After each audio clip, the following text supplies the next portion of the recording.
Na relação entre música e liturgia, vamos começar por abordar dois conceitos importantes, que são o conceito de ordinário e de próprio. O que é o ordinário e o que é o próprio.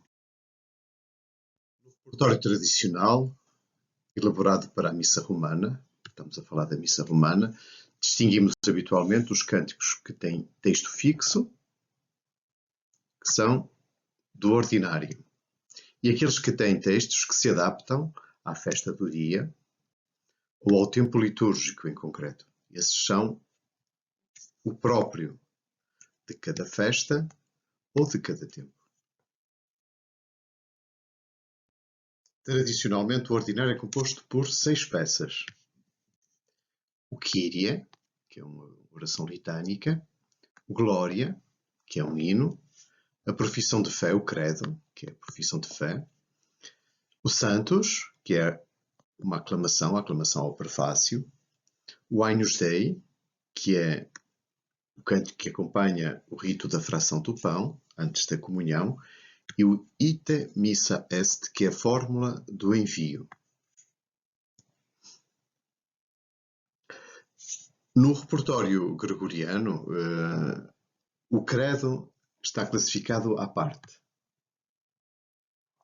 O credo está, em geral, classificado à parte, porque é uma melodia longa e não permite que se esteja a mudar de melodia muitas vezes. Portanto, sendo um texto muito longo, as melodias não podem variar muito, senão seriam a Schola Cantorum, a Scholae Cantorum, não poderiam saber muitos, não é? Portanto, há poucos credos e estão classificados de forma autónoma. Muitas vezes o conjunto dos Kyrie, Glória, Santos, Agnus Dei e também o Ite Missa Est são agrupados por séries, e esse agrupamento foi feito numa época mais tardia e foram atribuídos a festas em particular, a momentos em particular, cada uma dessas séries. Portanto, e aí chamavam-se as missas, a missa 1, a missa 2, missa 3, missa 4, são grupos destas peças do ordinário. Há cerca de 20 missas diferentes, cerca de 20 séries destas peças, tirando o credo, como disse, pelas razões que disse, porque sendo um texto muito longo, tem apenas 3, 4, às vezes um bocadinho mais, 4 peças, 4 credos diferentes, enquanto que as missas são cerca de 20. Temos aqui um exemplo, portanto, temos aqui a missa 8, que começa com o Kyrie, missa conhecida, chamada também Missa de Angelis, porque eram as primeiras palavras do tropo usado nessa missa. E estão a ver que ela está indicada como sendo para as festas de segunda classe. In festis classis 2, não é? Da segunda classe. Portanto, esta era a primeira peça da missa 8, que era usada sobretudo nestas circunstâncias litúrgicas. Nos ordinários polifónicos, sobretudo a partir do século XIV e até ao século XX, eles separavam o Sanctus e o Benedictus. Aqui temos de um autor contemporâneo, mas vemos esta separação. O Sanctus era dividido em 2, Sanctus e o Benedictus. Nós temos que compreender que no rito anterior ao Concílio Vaticano II e anterior a 1962, quando o Papa João XXIII obrigou a que o Santos e o Benedictus fossem cantados juntos, o que é que nós tínhamos? Nós tínhamos o celebrante que estava a celebrar no seu sítio e dizia o prefácio e introduzia o Sanctus. E o coro cantava o Sanctus. Entretanto, o celebrante continuava a fazer coisas, continuava a recitação do cânon, com as diversas orações, etc., enquanto o coro cantava o Sanctus ainda. Hoje em dia nós não temos essa noção. O celebrante só continua a oração eucarística depois do coro acabar, o Sanctus e o Benedictus. Antigamente não. O celebrante continuava a fazer coisas, a fazer coisas, digamos assim, a oração eucarística, o cânon romano, e depois, chegando à instituição, ao momento da instituição, da narração da instituição, e tomou o pão, dando graças, deu aos seus discípulos, dizendo, etc., o coro parava e, no fim da narração da instituição, o coro continuava com o Benedictus. E, enquanto o coro cantava o Benedictus, o celebrante continuava as partes do cânon romano. Portanto, eram ações simultâneas. A música acompanhava os ritos, mas quase independente deles.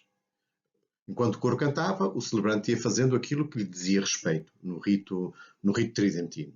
Portanto, a música era uma música que acompanhava. Por isso, às vezes, o tamanho delas, etc. Portanto, elas podiam ser bem longas, porque o celebrante não tinha que esperar para que elas acabassem. Ele continuava a fazer aquilo que tinha a fazer. Se nós pensarmos hoje que peças é que nós temos no ordinário, elas não seriam exatamente as mesmas que nós temos, que eram antigamente, porque teríamos que introduzir outras peças, por exemplo, a aclamação à anamnese, mistério da fé, anunciamos, Senhor, a vossa morte. Nós temos 3 fórmulas diferentes, mas poderíamos pôr músicas diferentes para essa aclamação à anamnese, o Pai Nosso, por exemplo, ou então nós temos no rito penitencial o Kyrie, já não é só Kyrie, nós temos vários ritos penitenciais, várias fórmulas de rito penitencial, e temos também a própria profissão de fé, nós temos várias fórmulas. Agora, não temos só o credo na sua forma tradicional, mas temos o credo dos apóstolos, o credo batismal, que é em fórmula pergunta-resposta, etc. Temos essas fórmulas todas, portanto há uma riqueza maior, e esta noção de ordinário da missa já é uma noção que não se adapta, que não à realidade atual da liturgia, da Eucaristia, tal como nós a temos depois do Concílio Vaticano II. Nós podemos dizer então que a forma musical do ordinário da missa hoje em dia é uma estrutura praticamente caduca, porque antes ela acompanhava o desenrolar da missa. O celebrante no altar executava os ritos e ela acompanhava quase de forma contínua esse desenrolar que se passava no altar. Essa sucessão de peças era, portanto, quase contínua, quase ininterrupta, umas seguiam-se às outras. E ela permitia, portanto, esta forma musical do ordinário da missa, das diversas missas, permitia assegurar uma certa unidade musical da missa, enquanto o celebrante no altar executava o seu ministério, os seus ritos. E lia em voz baixa. Depois do Concílio Vaticano II, cada elemento musical integra-se no seu rito próprio. Cada elemento musical, por exemplo, aqui no início, há um elemento musical, ele integra-se no rito que se está a desenrolar naquele momento próprio. E portanto, ele próprio se torna um rito. Por isso que nós podemos falar da música como a música é música ritual. Quer dizer que ela se integra. Exato, ela não acompanha o rito, mas ela integra-se no rito. E podemos chamar-lhe então música ritual. E durante esse momento não há nada que se passe diferente daquilo que se está a passar com a música. A música acompanha exatamente. Não há duas coisas em simultâneo, há uma só. A música e o rito. Aquilo que se passa no altar e aquilo que se passa musicalmente. Portanto, a unidade musical não é uma unidade de acompanhamento de um conjunto. Essa unidade conta menos que uma unidade intrínseca ao momento ritual. A unidade é a unidade com o rito, não é a unidade do conjunto musical. Portanto, cada elemento musical está integrado nesse rito que suscita esse momento musical. A unidade formal, assim, a unidade formal ao longo de toda a execução musical, digamos assim, torna-se menos importante do que uma unidade bem mais profunda, que é uma unidade sincrónica, que é a unidade em cada momento ritual. Em vez de procurar uma unidade ao longo diacrónica, ao longo da celebração, uma unidade musical, procura-se uma unidade sincrónica, quer dizer, uma unidade em cada momento.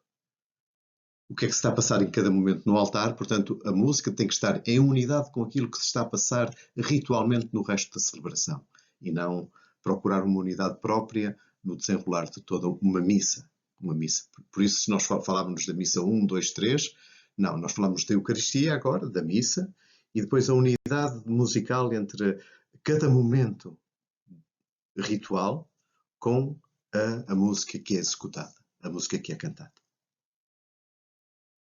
O próprio é constituído por 5 peças. O introito, que é uma espécie de cântico de entrada. O gradual, que corresponderia agora ao salmo responsorial. O Aleluia, que é a aclamação do Evangelho. O ofertório, que é uma espécie de responso que é cantado durante a preparação dos dons. E o cântico de comunhão, que é uma antífona que antigamente era cantada juntamente com um salmo para acompanhar a procissão da comunhão. Portanto, a origem destas peças é bastante antiga, mais ou menos talvez do século VII ou século VIII, e muito provavelmente em Roma também, eram parte de um esforço que a Igreja Romana fez de dar a cada uma das peças a cada parte da missa uma peça própria de cada missa, de cada festa, etc. De cada momento de celebração. Portanto, o momento da celebração, a entrada, a comunhão, a ofertório, etc. Depois, podemos notar que, assim como o ordinário, o próprio também não existe agora na liturgia tal como nós a temos. Não é exatamente o mesmo, a sua função não é exatamente a mesma. O gradual deixou de existir e neste momento temos o salmo responsorial que na realidade é uma leitura que segue à leitura em geral do Antigo Testamento. Portanto, o salmo responsorial neste momento é tanto uma leitura como um cântico. Ele deve ser cantado porque é um poema, tem uma resposta da Assembleia que pode ser cantada também, mas pode ser ele também todo lido. No fundo, ele é tanto uma leitura como um cântico. Portanto, ele perdeu um pouco esta característica que era a sua anteriormente. Depois temos os outros 3 cânticos processionais, de entrada, do ofertório e da comunhão, que são usados ou são escolhidos segundo as possibilidades da Assembleia. De qualquer forma, por exemplo, mesmo no cântico de entrada, pode haver um cântico de entrada e depois, na parte final da entrada processional dos ministros que vão para a celebração, para dar início à celebração, pode-se cantar o introito como cântico como antífona de entrada, digamos assim. Portanto, mas ele já não existe como era no atual rito, na reforma feita por Vaticano II. Ele tem funções diferentes e tem características diferentes daquelas que eram no rito anterior.